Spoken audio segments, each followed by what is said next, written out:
అధ్యక్ష, ప్రతి విద్యార్థికి 5 లక్షల విద్యాబంధు కార్డు ఇస్తామన్నారు. ఫీజు తల్లిదండ్రులు చెల్లించే భారం ఉండదన్నారు. బడ్జెట్ను సవరించండి, ఒక 5,000 కోట్లు కేటాయించండి. స్కూటీలు అన్నారు అధ్యక్ష, మరి ఆ అందాల పోటీలు మానేసి స్కూటీలు ఇవ్వండి అధ్యక్ష. దానికోసం ఒక 500 కోట్లు పెడితే స్కూటీలు ఇవ్వచ్చు కొంతమంది కన్నా. విద్యా జ్యోతులు అన్నారు, 10 పాస్ అయితే 10,000, ఇంటర్ పాస్ అయితే 15,000, గ్రాడ్యుయేషన్ పూర్తి చేస్తే 25,000, పీజీ అయితే 1,00,000, రీసెర్చ్ స్కాలర్కి నెలకు 10,000.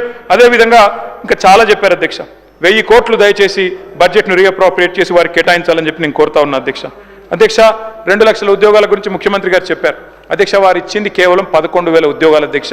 మిగతా అన్ని మా గవర్నమెంట్లో ఇచ్చిన నోటిఫికేషనే. ఆ వీటికి మాత్రమే వాళ్ళు కాగితాలు ఇచ్చుకున్నారు తప్ప ఇంకోటి కాదు. గ్రూప్ 1 పోస్టులు 1000కి పెంచుతామన్నారు, పెంచలేదు. గ్రూప్ 2 పోస్టులు 2,000 చేస్తామన్నారు, చేయలేదు. గ్రూప్ 1 మెయిన్స్కి 1:100 రేషియో ఇస్తామన్నారు, చేయలేదు. జీవో నంబర్ 46 రద్దు చేయలేదు. జీవో 29 తెచ్చారు, బలహీన వర్గాల నోట మట్టి కొట్టారు. 20,000 టీచర్ల పోస్టులు ఖాళీ ఉన్నాయన్నారు, వాటిని భర్తీ చేయలేదు.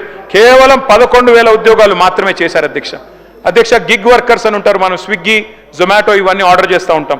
స్విగ్గీ, జొమాటో, ఫ్లిప్కార్ట్, అమెజాన్, జెప్టో, ఇన్స్టామార్ట్, ర్యాపిడో, వాళ్ళందరి కోసం రాహుల్ గాంధీ గారు స్వయంగా వచ్చి చెప్పారు.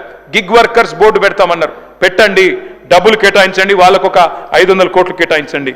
అధ్యక్ష, ఆడపిల్లల మీద కూడా అశోక్ నగర్లో అమానుషంగా ప్రవర్తించారు, లాఠీ చార్జీలు కూడా చేశారు. దయచేసి ప్రజాపాలనలో అట్లాంటి పరిస్థితి ఉండకూడదు. తెల్లారులేస్తే ప్రజాపాలన అంటారు, కానీ నేతి బీరకాయలో నెయ్యి ఎంత ఉందో మీ ప్రజాపాలనలో ప్రజాస్వామిక స్ఫూర్తి కూడా అంతే ఉన్నట్టుగా కనబడతా ఉన్నది అధ్యక్ష.